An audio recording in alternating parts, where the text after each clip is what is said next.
안녕하세요. 소송의 세계 오세호 변호사입니다. 오늘 살펴볼 사건은 소개팅으로 유부녀를 만났다가 성추행으로 고소당한 유부남 사건입니다. 대전 모 공기업 간부인 A씨는 부하 직원의 소개로 유부녀 B씨를 만납니다. 유부녀 B씨는 요새 남편과 사이가 좋지 않다면서 이 부하 직원에게 남자를 소개해달라고 했고, 부하 직원은 자신의 상사인 A씨를 B씨에게 소개해 준 것입니다. 사건 당일 A와 B는 식당에서 함께 밥을 먹고 영화를 본 후 A가 자신의 차로 B를 집까지 데려다 줍니다. 물론 A와 B는 서로 기혼자라는 사실을 알고 만났습니다. 이후에도 둘은 일상적인 카카오톡 대화도 나눕니다. 하지만 얼마 후 B씨의 남편이 이 사실을 알게 되었고 A와 B는 연락을 끊습니다. 그런데 영화를 본 날로부터 약 5개월이 지나 A씨는 강제추행 혐의로 고소를 당합니다. 피해자는 이렇게 주장합니다. 영화관에서 A씨가 내 손을 강제로 잡아 끌어당겼고 내 엉덩이 부근도 만졌다. 피고인은 이렇게 항변을 합니다. 영화관에서 B의 손을 잡으려 했으나 손을 빼기에 곧바로 멈췄다.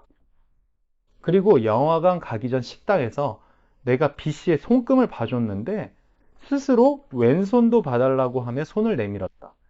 그래서 나는 나에게 호감을 갖고 있는 것으로 생각했다. 검찰은 수사 끝에 약식 기소하게 되고 법원은 벌금 500만 원의 약식 명령을 내립니다. 그러자 A씨는 이에 불복해서 정식 재판을 청구하고 국민참여재판도 신청을 합니다. 재판 끝에 배심원 7명은 만장일치로 무죄 판결을 하고 1심 재판부도 무죄를 선고합니다. 검사가 1심 판결에 대해서 항소를 하지만 2심도 항소를 기각하면서 1심의 무죄 판결을 유지합니다. 이렇게 성범죄 사건은 피해자의 진술이 매우 강력하고도 유일한 증거가 되기도 합니다. 왜냐하면 보통 성범죄 사건은 내밀한 장소에서 많이 발생하기 때문이죠. 그것이 모텔 방이 될 수도 있고 이 사건과 같이 어두운 영화관이 될 수도 있는 것입니다. 검사는 수사 끝에 A씨를 약식 기소했다고 말씀을 드렸죠. 그리고 법원은 약식 명령을 내립니다. 약식 기소와 약식 명령은 비교적 경미하게 처벌할 때, 즉 가령 벌금형을 선고할 사건일 때 재판 절차 없이 간이하게 유죄 판결을 내리는 것입니다. 하지만 이를 받은 피고인은 이에 불복해서 7일 이내에 정식 재판을 청구할 수 있습니다. 이 사건에서도 A씨는 내가 결코 강제추행한 사실이 없다, 무죄를 주장하면서 정식 재판을 청구했지요. 공공기관 직원은 벌금 100만 원 이상이 확정되면 당연퇴직되는 큰 불이익도 있기 때문이고 A씨와 같이 결코 나는 강제추행을 한 사실이 없기 때문에 정식 재판을 청구할 수밖에 없었을 겁니다. 그렇다면 피해자의 진술 외에 별다른 증거가 없는 상황에서 A씨는 어떻게 무죄 판결을 받을 수 있었을까요? 영화관에 CCTV가 있었거나 목격자가 있었다면 사실 규명이 쉽게 됐겠지만 피해자와 가해자의 진술만이 있는 상황에서 이를 입증하기는 쉽지 않습니다. 그래서 변호인은 간접 증거를 최대한 동원해서 무죄를 입증하는 전략을 택해야 합니다. 즉, 만약 피해자 주장이 사실이라면 보통 사람이라면 이러한 상황에서 이러한 행동을 취했겠느냐? 그리고 만약 피해자 주장이 사실이라면 어떻게 이런 행동을 취하지 않았겠느냐? 왜 취하지 않았냐? 라는 식으로 탄핵을 해야 됩니다. 하지만 피해자 주장이 사실이 아니다. 나는 강제추행하지 않았다.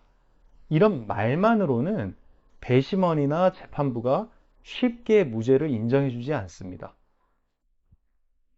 이를 뒷받침할 객관적 정황 증거를 폭넓게 많이 빠짐없이 제시하고 소명하는 것이 핵심인 겁니다.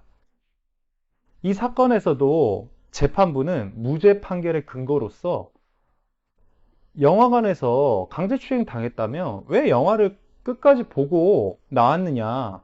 그냥 그 자리에서 자리를 박차고 나왔어야 되는 거 아니냐? 그리고 영화를 다 보고 나서 왜 A씨의 차를 타고 집까지 귀가를 했느냐? 그리고 영화를 본 이후의 날에도 카카오톡 대화로 무수히 많은 일상적 대화를 왜 나눴느냐?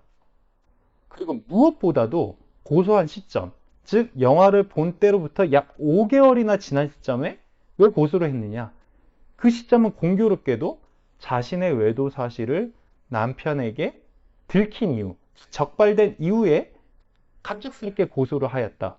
이러한 점은 피해자의 행동으로서 자연스럽지 않다라고 판단한 것입니다.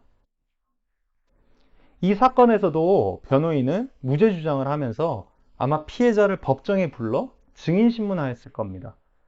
왜냐하면 피해자의 진술이 결정적인 증거이기 때문에 그 진술의 신빙성, 일관성을 깨야 하기 때문입니다. 따라서 증인신문에서 변호인이 핵심적인 질문을 던지는 것, 그리고 그 순간순간에 유연하게 기시를 발휘하는 것, 결국 증인의 진술이 신빙성이 없음을, 거짓 진술임을 밝혀내는 것이 무엇보다 중요합니다. 소송의 세계 오세호 변호사입니다. 감사합니다.